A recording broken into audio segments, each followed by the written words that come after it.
Πόσο πολύ άραγε δουλεύουν οι Έλληνες σε σχέση με τους υπόλοιπους λαούς του κόσμου? Είμαστε όντως τεμπέληδες?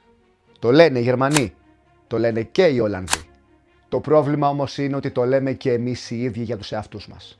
Σήμερα καταρρίπτουμε έναν μύθο που μας κυνηγάει εδώ και χρόνια, ή μήπως αποδεχόμαστε μια σκληρή αλήθεια που για πολύ καιρό δεν θέλουμε να παραδεχτούμε? Είμαι ο Διονύσης, βλέπεις το κανάλι Greeks Down Under και καλώς ήρθες στη νέα σειρά του καναλιού Greeks vs Greeks.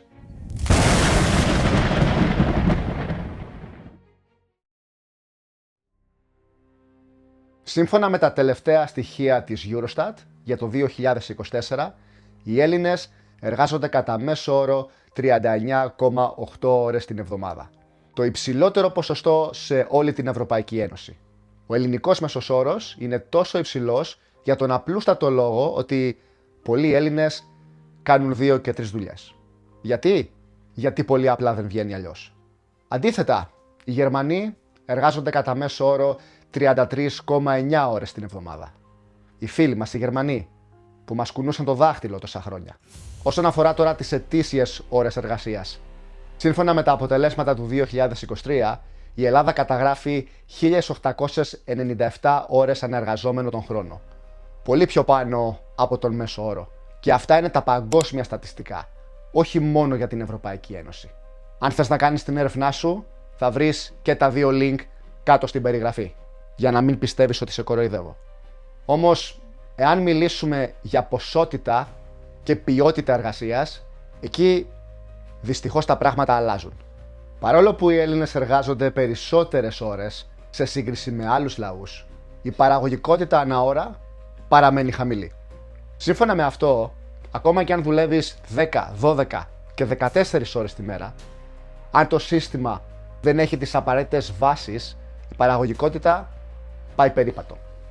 Και τι σημαίνει αυτό? Ότι είμαστε τεμπεληδές? Ή μήπως σημαίνει ότι το πρόβλημα βρίσκεται κάπου αλλού? Αφού λοιπόν αποδείξαμε ότι δεν είμαστε τεμπέληδες, τουλάχιστον στο σήμερα, ας δούμε τώρα γιατί μας κολλήσαν αυτή τη ρετσινιά. Στις δεκαετίες του 60 και του 70, ο Έλληνας ήταν ο δουλευταράς, ο πολυμήχανος, ο μετανάστης που έστρωνε στο εξωτερικό. Δούλευε από τα χαράματα, έκανε 3 και 4 δουλειές, έστελνε λεφτά στο χωριό, έχτιζε σπίτι, με πόνο και υδρότα. Ακόμα και στις παλιές ελληνικές ταινίες, θυμάσαι? Ποιος ήταν ο κεντρικός ήρωας? Το λεβεντόπεδο. Το φιλότιμο και φτωχό εκείνο παλικάρι που στο τέλος της ταινίας μια κοπέλα από πλούσια οικογένεια τον ερωτεύονταν παρά την οικονομική και κοινωνική του κατάσταση. Την δεκαετία του 80 όμως κάτι άλλαξε στην νοοτροπία μας. Ίσως γιατί ήρθε η αλλαγή.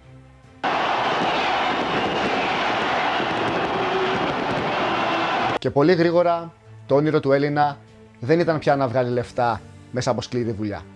Ήταν απλά να βολευτεί. Ο Έλληνας άρχισε να ψάχνει έναν γνωστό, μία άκρη, ένα μέσο, να χωθεί κάπου, χωρίς να χρειαστεί να δουλέψει τόσο σκληρά όσο δούλεψαν οι γονείς και οι παππούδες τους. Πάρε μία θέση στο Υπουργείο, να αράξεις. Χώσου κάπου, να μην σε κουνάει κανένας. Και κάπως έτσι, ο δουλευταράς Έλληνας επιδίωκε συνεχώς να γίνει ο βολεμένος Έλληνας. Ή τουλάχιστον έτσι έμεινε στο μυαλό των πολλών.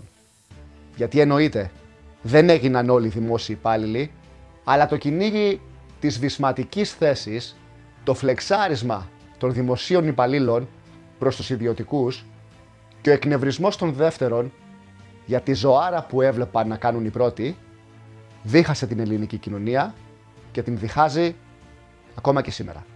Αλλή μόνο στους αγώνες που κρέμονται από τα χαρτιά. Σε καμία περίπτωση δεν άλλαξε η εργατικότητα του Έλληνα. Άλλαξαν όμως τα πρότυπά του.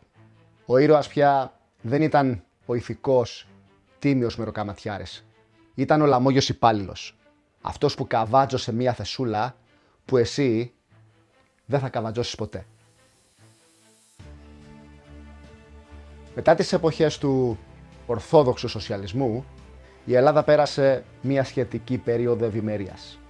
Η οικονομία αναπτύσσονταν, μπήκαμε στο ευρώ, κάναμε Ολυμπιακούς αγώνες και πιστέψαμε ότι γίναμε κάτι μεγάλο. Όλοι ξέρουμε τι έγινε μετά βέβαια. Ήρθε ο λογαριασμός. Όπως πολλοί γνώστες οικονομικών είχαν προβλέψει εκείνη την εποχή. Είναι ανάγκη.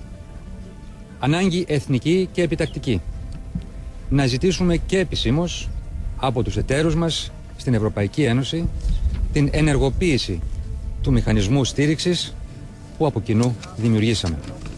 Στην κρίση των μνημονίων, το στερεότυπο του τεμπέλη Έλληνα πραγματικά απογειώνεται. Τα ευρωπαϊκά μέσα μαζικής ενημέρωσης, ειδικά των βορείων χωρών, καθημερινά μας πετσόκοβαν.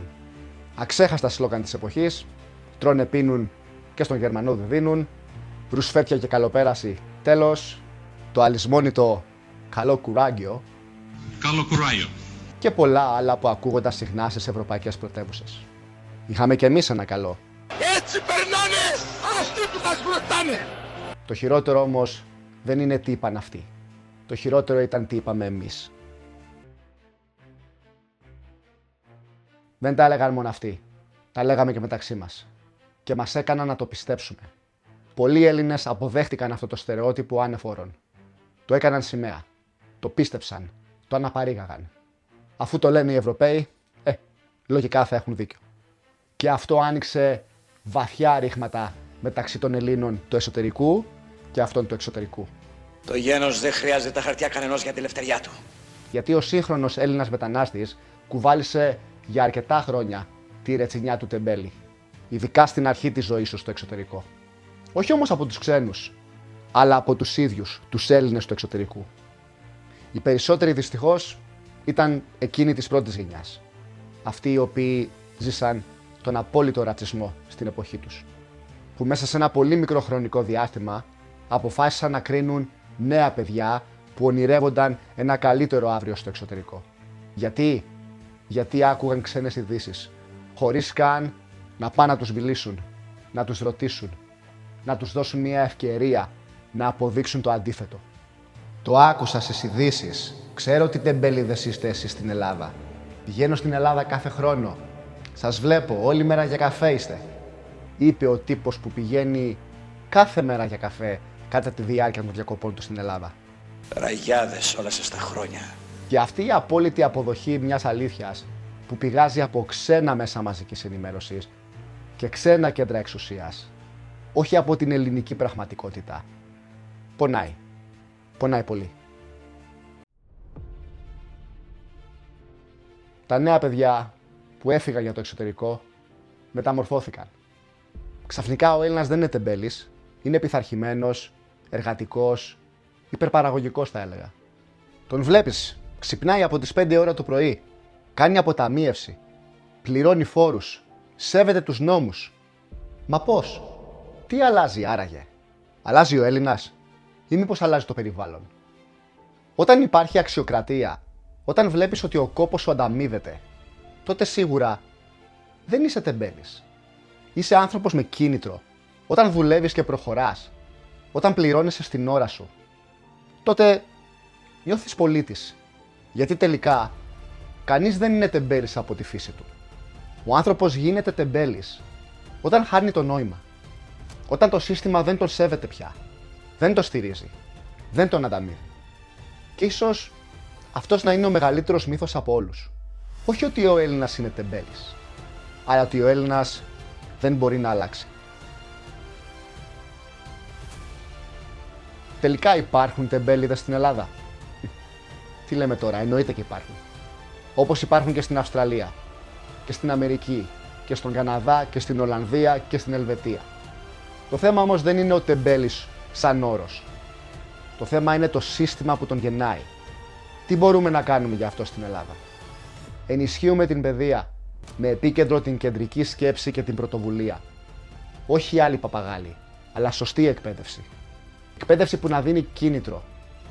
Σπάμε την λογική του βολέματος και του ρουσφετιού. Κάθε φορά που κάποιος μπαίνει κάπου με μέσον, κάποιος άξιος μένει έξω. Αυτό ισχύει και στον δημόσιο τομέα και στον ιδιωτικό τομέα, αλλά και στο στρατό. Ναι, και στο στρατό. Λες και δεν ξέρω πώς σκέφτεσαι. Δημιουργούμε ένα κράτος που δεν τιμωρεί την προσπάθεια, αλλά την ανταμείβει.